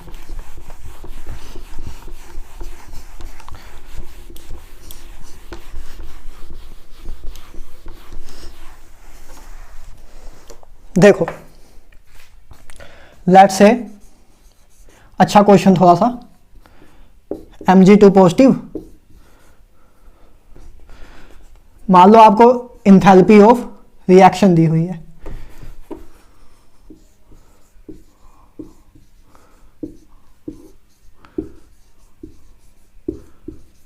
ठीक है, ए आपकी रिएक्शन है, इसके लिए आपकी इंथैल्पी ऑफ फॉर्मेशन आपको दी हुई है, डेल्टा एच एफ की वैल्यू दी हुई है, ठीक है, कि इस केस में जो आपकी इंथैल्पी ऑफ फॉर्मेशन है उसकी वैल्यू है डेल्टा एच एफ, ठीक है, मतलब इस केस में जो एनर्जी में चेंज आ रहा है उसकी वैल्यू है डेल्टा एच एफ। अब आपको लैटिस एनर्जी इस केस में निकालनी है, तो मतलब बोर्न हैबर साइकिल की मदद से लैटिस एनर्जी कैसे निकाल सकते हैं, बस आपको क्या करना है, क्या करोगे, लैटिस एनर्जी क्या होती है कि गैसियस कटायन और गैसियस अनायन से जब आपका वही सेम आयनिक कंपाउंड बने तब जो एनर्जी रिलीज होती है, इस केस में जो एनर्जी रिलीज होगी इस रिएक्शन में उसको बोलेंगे लैटिस एनर्जी, ठीक है। तो मतलब अगर हमें ए रिएक्शन बनानी है उसके लिए हमें Mg2 पॉजिटिव चाहिए और Cl नेगेटिव चाहिए, एग्री करते हो, आपको कटायन चाहिए और अनायन चाहिए, तो पहले इनसे कटायन और अनायन बनाते हैं, ठीक बात है, वही काम करेंगे। तो बस पहले सबसे पहले कटायन बनाने के लिए क्या करना होगा, सबसे पहले सॉलिड में है तो इसको गैस में कन्वर्ट करोगे, सब्लिमेशन एनर्जी, ठीक है। इसको लेट से मैं डोनेट कर देता हूं E1 से, आप जिससे मर्जी डोनेट कर दो, मैं सिंप्लीफाई के लिए E1 से डोनेट कर देता हूं, है ना, SE मतलब SE ही बराबर है आपका E1 के, बस मैं शॉर्ट में डोनेट कर दे रहा हूं, ठीक है, सब्लिमेशन एनर्जी ही बराबर है आपका E1 के, और सब्लिमेशन एनर्जी पॉजिटिव होगी, है ना, आपको एनर्जी देनी पड़ती है सॉलिड से गैस में कन्वर्ट करने के लिए, तो सिंपली आप सोच भी सकते हो, इतना याद करने की जरूरत होना होती है, याद होता भी नहीं है, आप खुद सोचना चाहिए आपको, बस कि बर्फ है, आपको बर्फ को अगर भाप में कन्वर्ट करना है तो आपको एनर्जी देनी पड़ेगी, नीचे से आग लगाओगे तभी आपको भाप में कन्वर्ट होगा, तो सॉलिड से जब आपको गैस बनाना होता है तो आपको एनर्जी देनी पड़ती है, और एनर्जी देनी पड़ती है मतलब पॉजिटिव साइन, है ना, एनर्जी ऑब्जर्व करानी, अगर एनर्जी ऑब्जर्व होती है तब आपका पॉजिटिव साइन। अब आप इसमें से इसको एक इलेक्ट्रॉन दोगे, ठीक है, एक इलेक्ट्रॉन दोगे, मतलब इसमें से सॉरी एक इलेक्ट्रॉन निकालोगे, तो इलेक्ट्रॉन निकालने के लिए एनर्जी लगेगी, ठीक है, इलेक्ट्रॉन अगर किसी एटम से इलेक्ट्रॉन निकालना है, अगर इस व्हाइट बोर्ड से अगर आपको एक इलेक्ट्रॉन निकालना है तो उसमें एनर्जी देनी पड़ेगी, जब इसमें एनर्जी मिलेगी तो इसके अंदर जो एटम है वो इलेक्ट्रॉन बाहर निकालेगा, ठीक है, तो एनर्जी देनी पड़ती है, तो इसको हम बोलेंगे लेट से आयोनाइजेशन एनर्जी 1, क्योंकि 2 इलेक्ट्रॉन आपको निकालने हैं, Mg2 प्लस बनाना है, तो पहले एक इलेक्ट्रॉन निकाला, अब दूसरी बार दूसरा इलेक्ट्रॉन निकालोगे Mg2 पॉजिटिव, तो इस केस में भी आपको एनर्जी देनी पड़ेगी, है ना, तो आयोनाइजेशन एनर्जी 2, ये सब कुछ ionisation energy electron gain enthalpy में करा चुका हूं, जाकर देख लो अगर आपको कंफ्यूजन है हल्की फुल्की भी, तो एक बार 2x में जाकर देख लो, ionisation energy electron gain enthalpy देख लो, पूरी केमिस्ट्री में बार बार चीजें यूज होंगी, कभी पीछे नहीं छोड़ेंगी हो, ठीक है। तो आपने क्या कर दिया, आपने सबसे पहले कटायन बना दिया, कटायन बन गया, अब अनायन बना लो, पहले मॉलिक्यूल है, सबसे पहले इसको तोड़ोगे, एटम में कन्वर्ट करोगे, है ना, तो ये लेट से तोड़ने के लिए जो आपको एनर्जी लगी उसको बोला मैंने E4, और इसको तोड़ना है मतलब तोड़ना है तो एनर्जी आपको देनी पड़ेगी, तो ये भी पॉजिटिव ही होगा, है ना, bond dissociation energy, bond dissociation energy, तो ये आपका 2Cl आ गया, 2Cl नेगेटिव आ गया, ठीक है, सॉरी 2Cl आ गया, ठीक है, 2Cl आ गया।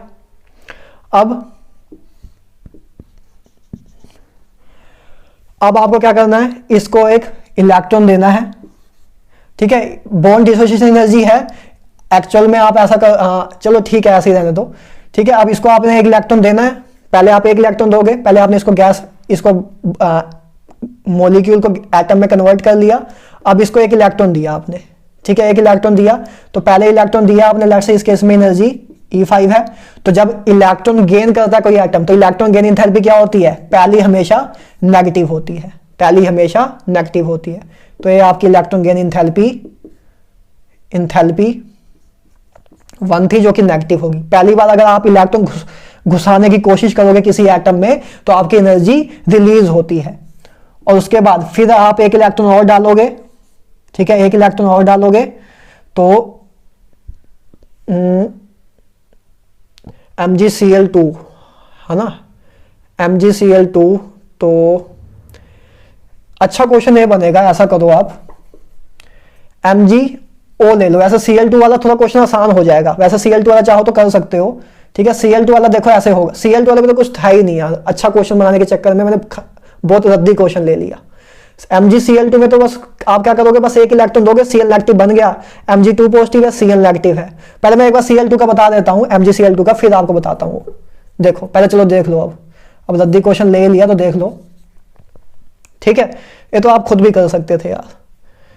अच्छा तो Cl बना है ना, क्लोरीन को एक बॉन्ड ऑफ क्लोरीन को तोड़ा आपने, एक मोल ऑफ क्लोरीन को तोड़ा, तो 2 एक क्लोरीन आपके पास आ गए, ठीक है। अब ये 2 क्लोरीन आ गए, आप क्या करोगे, इन दोनों क्लोरीन को आप इलेक्ट्रॉन दोगे, तो दोनों को आपने इलेक्ट्रॉन दिए है ना, तो 2 into E5 होगा, है ना। एक इलेक्ट्रॉन को, एक क्लोरीन का, एक मोल ऑफ क्लोरीन के लिए जो एनर्जी लगती है उसको आप इलेक्ट्रॉन गेन एंथैल्पी बोलोगे। अब 2 क्लोरीन है, क्योंकि 2 क्लोरीन आपको चाहिए ना, 2 क्लोरीन चाहिए, तो आपको 2 क्लोरीन को इलेक्ट्रॉन देने पड़ेंगे, तो एक मोल ऑफ क्लोरीन को एनर्जी इलेक्ट्रॉन देने के लिए, इलेक्ट्रॉन देने के टाइम जो आपकी एनर्जी रिलीज होती है उसको इलेक्ट्रॉन गेन एंथैल्पी बोलते हैं। अगर 2 क्लोरीन के लिए कितनी होगी, तो उस केस में 2 into E5 हो जाएगी, सिंपल सी बात है। तो आपका 2Cl नेगेटिव बन जाएगा, ठीक है, 2Cl नेगेटिव बन जाएगा। अब आपके पास MgCl, आपके पास Mg2 पॉजिटिव है और 2Cl नेगेटिव भी है, समझ रहे हो ना। अरे यार Cl2 से 2Cl बना, पहले बात तो आपने बॉन्ड तोड़ के एटम बना दिया, बॉन्ड डिसोसिएशन एनर्जी, एक मोल ऑफ बॉन्ड को तोड़ के एटम आपने बना दिया, ठीक बात है, क्लियर है। चलो उसके बाद आपने क्या किया, उसके बाद आपने इनको इलेक्ट्रॉन गेन करा के 2Cl नेगेटिव बना दिया, तो 2 मोल के लिए, 2 मोल क्लोरीन को आपने 2Cl नेगेटिव बना दिया, तो इस केस में 1 मोल के लिए आपकी एनर्जी जो होती है वो होती है इलेक्ट्रॉन गेन एंथैल्पी, ठीक है, इलेक्ट्रॉन गेन एंथैल्पी। तो इलेक्ट्रॉन गेन एंथैल्पी अगर मैं E5 से जनरेट करूं तो मुझे कितनी एनर्जी चाहिए, 2 मोल है, 1 मोल के लिए इलेक्ट्रॉन गेन E5 वैल्यू होती है, लेकिन 2 मोल के लिए 2 into E5 होगा, ठीक है, 2 into E5 होगा, ठीक है। 2 into E5 किया माइनस, और माइनस साइन होगा, है ना, माइनस साइन होगा क्योंकि एनर्जी आपकी रिलीज होगी, एनर्जी रिलीज होगी, तो एनर्जी आपकी रिलीज हो गई, ठीक है, 2Cl नेगेटिव बन गया। अब उसके बाद Mg2 पॉजिटिव है, 2Cl नेगेटिव भी है, तो इनसे मिलके आपका फाइनली MgCl2 बन जाएगा। इस केस में जो एनर्जी आपकी रिलीज हुई उसको लैटिस एनर्जी बोलेंगे, और लैट से इसको हम E6 से डोनेट कर देते हैं, E6 से डोनेट कर देंगे। उसके बाद आपकी बस आप क्या करोगे, डेल्टा HF बराबर कर दोगे E1 plus E2 plus E3 plus E4 minus 2E5 plus minus 2E5 minus 2E5 minus E6, है ना, माइनस E6, लैटिस एनर्जी भी नेगेटिव होगी, तो बस ऐसे लिख दोगे। आपकी इक्वेशन क्या आएगी, डेल्टा HF बराबर E1, ये तो आप खुद भी कर सकते थे यार वैसे, बस इसमें नवा क्या था कि 2 से बार मल्टीप्लाई करना था, वो आपको देख के पता लग रहा है कि 2Cl नेगेटिव बनाने हैं, 2 मोल, तो 2 मोल के लिए 2 से मल्टीप्लाई करोगे, सिंपल सा था यार ये तो। E4 2E5 और माइनस E6, बस पॉजिटिव नेगेटिव साइन का ध्यान रखना, कहाँ एनर्जी रिलीज हो रही है, कहाँ ऑब्जॉर्व हो रही है, आपको फील से ही पता लगेगा, ठीक है, फील से पता लग रहा है। और इनके तो मैंने कंसेप्ट कराए हैं इलेक्ट्रॉन गेन एंथैल्पी के, ठीक है। तो ऐसे आप इक्वेशन आएगी, बाकी सारी वैल्यू आपको दी होगी, बस E6 नहीं दिया होगा, बाकी सारी वैल्यू दी होगी, पुट करोगे आंसर निकाल लोगे, E6 निकाल लोगे, ठीक है। अच्छा अब लेकिन थोड़ा सा चेंज करते हैं क्वेश्चन को। तीसरा क्वेश्चन, इधर मान लो ऑक्सीजन है, इधर ऑक्सीजन है, ठीक है, और MgO बना। तीसरा क्वेश्चन ले रहा हूं, ठीक है, MgO बना, ठीक है। तो दूसरा क्वेश्चन तो इजी हो गया था, पहला अगर आपने कर लिया तो। दूसरा क्वेश्चन ये है, मान लो कि Mg और ऑक्सीजन है, इसे MgO बन रहा है, इस केस में आपको बतानी है, ठीक है, इस केस में आपको बताना है। तो सबसे पहले ऑक्सीजन है आपके पास, ठीक है, ऑक्सीजन है, फिर पहले ऑक्सीजन को आप ऑक्सीजन एटम में कन्वर्ट करोगे, तो हाफ ऑक्सीजन लोगे ना Mg, क्योंकि एक ऑक्सीजन चाहिए तो हाफ O2 का मॉलिक्यूल लोगे, उससे एक बनेगा, ठीक है। तो ये आपकी रिएक्शन होगी, Mg प्लस हाफ O2 से MgO बन रहा है। अच्छा तो बस अब क्या होगा, सबसे पहले ऑक्सीजन बनेगा, है ना, सबसे पहले आपका ऑक्सीजन बनेगा, तो बॉन्ड डिसोसिएशन एनर्जी बाय 2 होगा, बॉन्ड डिसोसिएशन एनर्जी बाय 2 होगा, क्योंकि हाफ मोल है तो बॉन्ड डिसोसिएशन एनर्जी बाय 2 होगा, ठीक है। अच्छा अब उसके बाद ऑक्सीजन में आप क्या करोगे, पहले एक इलेक्ट्रॉन इसमें अगर जाएगा तो O नेगेटिव बनेगा, तो इलेक्ट्रॉन अगर जा रहा है, इलेक्ट्रॉन गेन हो रहा है, तो आपकी पहली इलेक्ट्रॉन गेन एंथैल्पी तो नेगेटिव ही होती है, इलेक्ट्रॉन गेन एंथैल्पी नेगेटिव होती है, ठीक है। उसके बाद पहली इलेक्ट्रॉन गेन एंथैल्पी नेगेटिव होती है, लेकिन आपको O2 नेगेटिव चाहिए, है ना। अब हम क्वेश्चन कर रहे हैं MgO वाला, है ना, आपको Mg2 पॉजिटिव और O2 नेगेटिव से आपका MgO बनेगा, तो इस केस में लैटिस एनर्जी रिलीज होगी। तो आपको Mg2 पॉजिटिव चाहिए और O2 नेगेटिव चाहिए। Mg2 पॉजिटिव तो तैयार पहले से रखा हुआ है हमने, ठीक है। O से पहले O नेगेटिव बनाया, इलेक्ट्रॉन गेन एंथैल्पी फर्स्ट, ठीक है, और E5 उसकी नेगेटिव वैल्यू होगी। फर्स्ट इलेक्ट्रॉन गेन एंथैल्पी हमेशा नेगेटिव ही होती है। उसका अब O नेगेटिव बन गया, O नेगेटिव से में आपने एक इलेक्ट्रॉन और डाला, ठीक है, एक इलेक्ट्रॉन और डाला, तो अब इस केस में जो आपकी एनर्जी आई उसकी वैल्यू लेट से E6 से डोनेट करता हूं, और E6 अब क्या होगा, पॉजिटिव होगा। बस यही चीज गलती करते हैं। मैंने आपको इलेक्ट्रॉन गेन एंथैल्पी के कंसेप्ट में बार बार कराया हुआ है, और आप खुद चाहो तो अभी कॉमन सेंस इधर सोचो। O नेगेटिव है, पहले O था, O को अगर आप इलेक्ट्रॉन दोगे तो O नेगेटिव एनर्जी रिलीज होगी। पहली बात तो चलो आपको समझ आ रहा है कि हाँ इलेक्ट्रॉन जब इसके अंदर जाएगा, इलेक्ट्रॉन पहले बाहर आजाद था, बहुत एनर्जी थी उसके पास, घूम रहा था, जब एटम के अंदर जाएगा तो एनर्जी रिलीज हो जाएगी, उसकी एनर्जी कम हो जाएगी, ठीक है, क्योंकि बाहर उसमें बहुत घूम रहा था, जब इसके पास आएगा तो अट्रैक्शन आ जाएगी, तो एनर्जी रिलीज हो जाएगी।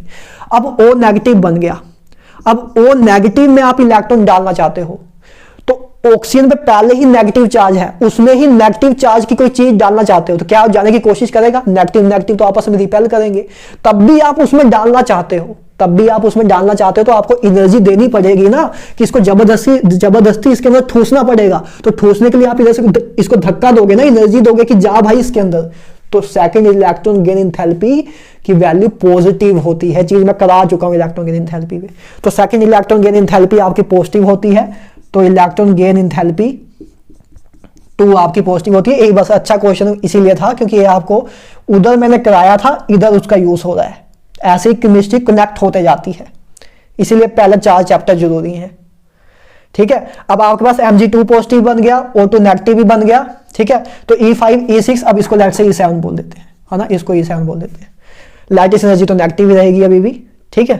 तो Mg2 पॉजिटिव बन गया था, O2 नेगेटिव अभी ताजा बनाया, ठीक है। तो अब इससे आपका MgO बन गया। इस केस में जो आपकी एनर्जी रिलीज हुई उसको E7 बोला, लेट से लैटिस एनर्जी उसको बोलते हैं, ठीक है। अब बस आप चाहो रिएक्शन लिख दो, अब बस इक्वेशन लिख दो, डेल्टा HF बराबर, क्योंकि आपने सारा कुछ कर दिया, अब बस इक्वेशन लिखनी रह गई है। बस रिएक्शन लिख के इक्वेशन लिखनी होती है। E1 E2 भी प्लस में है, E3 भी प्लस में है, E4 भी प्लस में है, E5 आपका नेगेटिव है, E6 आपका पॉजिटिव है, E6 आपका पॉजिटिव है ना, इलेक्ट्रॉन ऐड किया है, और E7 आपका नेगेटिव है। तो ये आपकी रिएक्शन की इक्वेशन आ गई। ये आपने बोन हैबर साइकिल से पहले आपने एक स्टेप में रिएक्शन लिखी, फिर मल्टीपल स्टेप से भी वही चीज बनाई। तो एक स्टेप में जो रिएक्शन में एनर्जी रिलीज हुई वही इन सब के सम के बराबर होगा, मतलब डेल्टा HF बराबर होगा E1 plus E2 plus E3 plus E4 minus E5 plus E6 minus E7। अब आपको इन सब की वैल्यू दी होगी, E7 लैटिस एनर्जी निकालने को कहा होगा जो कि E7 ही है, तो उससे बस आप पुट करके आंसर निकाल लोगे, ठीक है। यही था, समझ आ गया, यही था बोन हैबर साइकिल। बच्चों वाली चीजें हैं, बस प्लस प्लस माइनस करके क्वेश्चन सोल्व करना है, ठीक है। तो that's all about today's lecture. आज के बाद अब लैटिस एनर्जी या बोन हैबर साइकिल का आप कोई भी क्वेश्चन उठा कर देख लेना, आपसे हो रहा होगा, ठीक है। मे बी इसमें अभी कॉन्फिडेंस कम आ रहा होगा, लेकिन 3 क्वेश्चन करा दिया, अब तो कॉन्फिडेंस आना चाहिए। आपको एक ही क्वेश्चन कराया जाता है क्लास में, किसी भी कोचिंग में चले जाओ, मैंने तब भी 3 क्वेश्चन करा दिए हैं, ठीक है। तो अब आप क्वेश्चन चेक करोगे तो आपसे होंगे, ठीक है। बस एक बार ट्राई करना, हो जाएंगे सब। एक बार देख खुद से करोगे फिर आपको लगेगा हाँ यार हो तो रहे हैं, ठीक है। बस ट्राई करना, आपके अंदर ही है सारी नॉलेज, ठीक है। तो आज के लिए इतना ही यार। लैटिस एनर्जी भी हमने कर लिया, बोन हैबर साइकिल भी कर लिया। अब हम नेक्स्ट टॉपिक करेंगे पोलराइजेशन और फजान्स रूल को समझेंगे, बहुत इंपॉर्टेंट टॉपिक है, ठीक है। तो आज के लिए इतना ही, मिलते हैं नेक्स्ट लेक्चर में। Have a good day.